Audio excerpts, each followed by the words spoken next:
Hello students, here before we starting second stanza, we already completed introduction and first stanza of Have you earned your tomorrow. Okay, पहिला स्टॅन्झा आपण ह्याच्या अगोदर complete केलेला आहे. 3 questions are in that stanza. That means figure of speech is interrogation. Here this is interrogation used in the poem. Okay. See the second stanza. Did you give a cheerful greeting to the friend who came along? How poet we have see asks the question in second stanza. Did you give a cheerful greeting to the friend who came along, or churlish sort of howdy and then vanish in the throng? Were you selfish, pure and simple as you rush along the way? Or is someone mighty grateful for a deed you did today? How we have see poet also asks and inquire about activity of today we have see, which was earning our tomorrow. बघा, एखाद्या मित्राचे तुम्ही आनंदाने स्वागत केले आहे का असं question विचारतात. That is चेअरफुल greeting or churlish or sort of howdy. Here HOWDY howdy, that means this is a informal greeting. हा वर्ड जो आहे howdy, that is how are you. Meaning काय घ्यायचं इथं आपण? How are you. Here see this.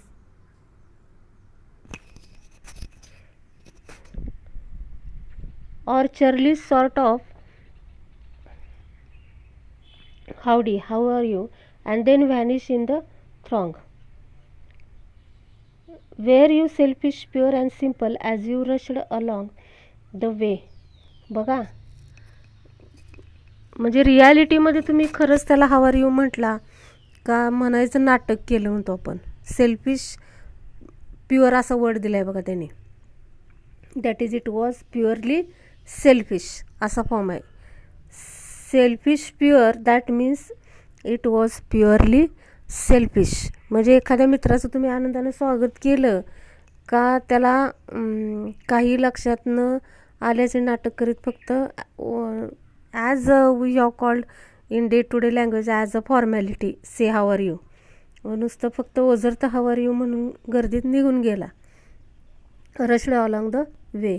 Or is someone mighty grateful for a deed you did today? बघा, म्हणजे तुम्ही एखाद्याशी स्वार्थीपणाने बेपर्वाईने वागलात की तुमच्या चांगल्या कृत्यामुळे आज एखादी व्यक्ती तुमच्याविषयी खरोखर कृतज्ञ आहे. ग्रेटफुल म्हणजे काय? कृतज्ञ. Here see this. ग्रेटफुल, कृतज्ञ. आणि डीड दॅट मीन्स डुईंग, म्हणजे तुमची कृती, ॲक्ट म्हणतो आपण. म्हणजे तुम्ही स्वार्थीपणानं वागला का बेपर्वाईनं वागला त्याच्यामुळं किंवा तुमच्या चांगल्या वागण्यामुळं म्हणतो आपण, किंवा तुमच्या कृत्यामुळं एखादं पर्सन तुम्हाला खरंच तुमच्याविषयी खरोखर कृतज्ञ आहे का? That is mighty grateful form वापरला आहे बघा त्यांनी. Mighty grateful, that means very grateful we have called, powerful grateful. बघा, ह्या स्टॅन्झामध्ये त्यांनी काय एक्सप्लेन केलेलं आहे? Churlish word is also very important, that is rude form. Howdy, that means how do you do or how are you. That is familiar or informal friendly greeting we have see. Day to day लँग्वेजमध्ये आपण मित्रांशी जे कसं काय बरं आहे का असं अशी जी लँग्वेज वापरतो त्याला त्यांनी इंग्लिशमध्ये एक इनफॉर्मल वर्ड दिलेला आहे howdy. Here and then vanish in the throng म्हटलं आहे. THRONG म्हणजे गर्दीत तुम्ही नाहीसं झाला किंवा गर्दीत निघून गेला. व्हॅनिश म्हणजे नाहीस होणं, डिसॅपियर. पण इथं that is you left that place and went to the crowd form. Can you say tonight in parting with the days that sleeping fast? How we are see poet ask the question using as a modal verb, that is can. बघा, एखाद्या मनुष्याला तुम्ही खरंच honestly help केलं आहे का हे तुम्ही सांगू शकताय का? आज something we are see can you say tonight in parting with the days, म्हणजे आज दिवसभरात तुम्ही एखाद्या मनुष्याला मदत केली आहे का? That is to give up the days that sleeping fast that you helped a single brother of the many that you passed. अनेक लोक तुमच्या आयुष्यातून म्हणजे आज तुमच्या आयुष्यात आली, त्यामध्ये एखाद्या माणसाला तुम्ही मदत केली आहे का? Without any selfishness. In a single heart rejoicing over what you did or said, म्हणजे तुमच्या ह्या ॲक्टनं त्याला आनंद झाला असेल किंवा एखाद्या अनोळखी व्यक्ती खुश झाली असेल तुमच्या simple or another we have called very tiny help, म्हणजे अतिशय थोडी छोटीशी मदत केली तुम्ही. But he became very happy or mirthful we see feelings he have. Does a man whose hopes were fading now with courage look ahead. आणखीन काय question विचारला आहे बघा त्याने, जे लहानशा मदतीमुळे एखादा खुश झाला आहे का, किंवा एखादा निराश होऊ लागलेल्या व्यक्तीच्या मनात तुम्ही आशा जागृत करण्याचा तुम्ही प्रयत्न केला आहे बघा. Does a man whose hopes were fading, fading that means gradually fainting we have called. Now with courage look ahead, that is he have growing in his mind courageous feelings we have called. म्हणजे तो डिप्रेशनमध्ये होता आणि म्हणजे त्याच्या hopes लक्षात घ्या fading होत होत्या. That is hopes were fading, म्हणजे काय आशा काय होत होत्या एक प्रकारे नष्ट होत होत्या, म्हणजे निराशा क्रिएट होत होत्या आणि तुम्ही आशा पल्लवित केले किंवा त्याच्यामध्ये धैर्य क्रिएट केलं.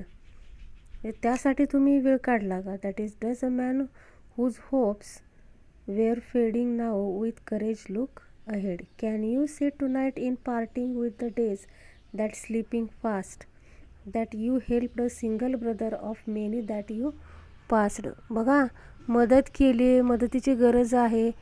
एक प्रकारे एखाद्याला अशी मदत करण्यासाठी सुद्धा लक्षात घ्या आपल्याकडे काय पाहिजे, एक प्रकारे टॉलरन्स कॅपॅसिटी पाहिजे किंवा सिन्सिरिटी पाहिजे म्हणतो आपण. ह्यामध्ये डिफिकल्ट वर्ड सांगते तुम्हाला. Here rejoicing that means happy, delight असा वर्ड दिला आहे बघा इथं. आणि इथं जे small d d e e दिलेलं आहे ते रायमिंग स्कीम आहे स्टॅन्झाची. Okay, see the last stanza. Did you waste the day, what poet also asks, did you waste the day or lose it, was it well or surely spent.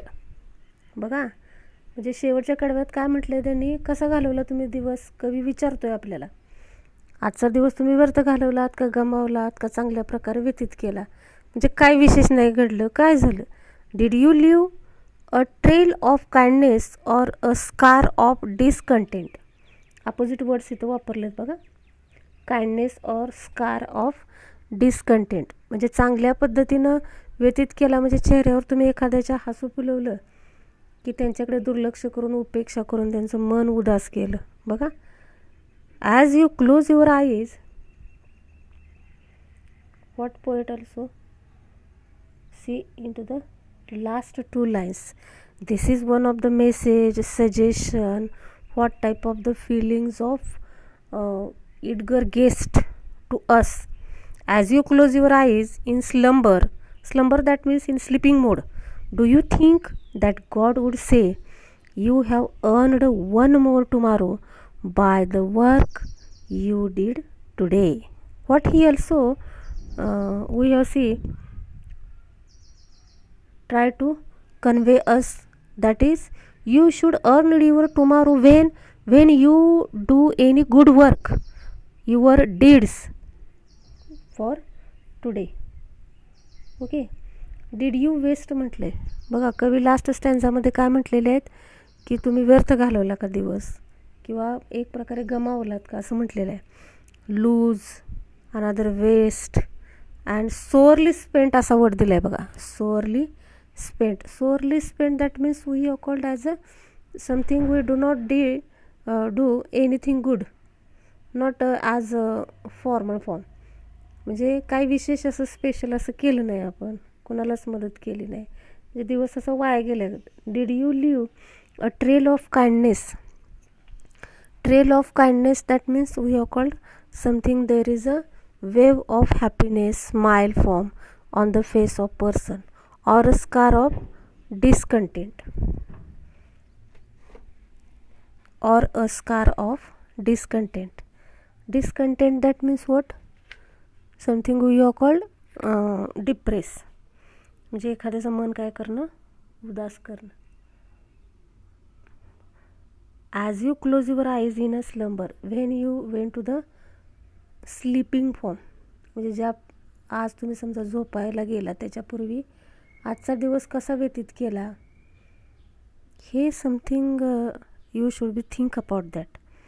Do you think that God would say? आणि त्यावेळेला तुम्हाला असं feelings होणार आहे की परमेश्वर म्हणत असणार की उद्या तू कमवलास हे कशामुळं, तर जी तू आज ॲक्टिव्हिटी करतो आहेस चांगल्या पद्धतीच्या, something another person and we have say to unknown person, stranger person should we also remember for us, who spoke to us today, and that's why he remember always. Here we have called how poet also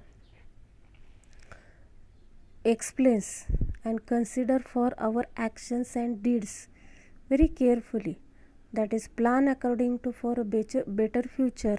You should do good things, that is your actions should be good, actions should be kindful, not we have called something discontent and another selfish form.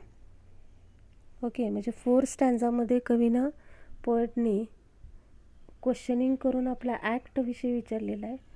आणि ह्यामध्ये specially काय explain केलेलं आहे त्यांनी, that is each day we exist we must take our living useful when we should be also do or help without any expecting any returns we see. म्हणजे एखादा मोबदला मिळावा म्हणून दुसऱ्याला आपण मदत करायची नाही. At least a person feel grateful for our help. Okay, म्हणजे unselfishly something we look for ways to be help for someone in need. Minimum expectation, maximum we have called happiness. So here today we have completed this poem.